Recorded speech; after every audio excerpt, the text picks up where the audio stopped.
Panibagong tabas na naman tayo ngayon. Ang tabas natin ay kakaiba naman. Ang nasa ibabaw ay papel na nakaguhit yung mga parts ng tatabasin natin. Naka-layout sa papel yung tatabasin natin. Ano lang to, precise.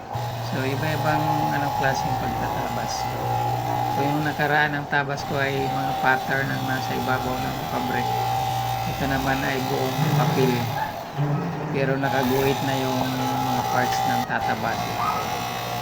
So depende naman kasi yan sa mga style, nasa ano yan, kanya-kanyang diskarte ang pagtatabas naman sa fabric. Iba-iba namang klaseng pagtatabas.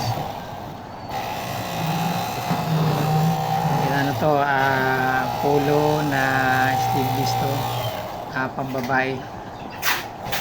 Polo to na pambabae na sleeveless. Ito yung tinatabas ko ngayon.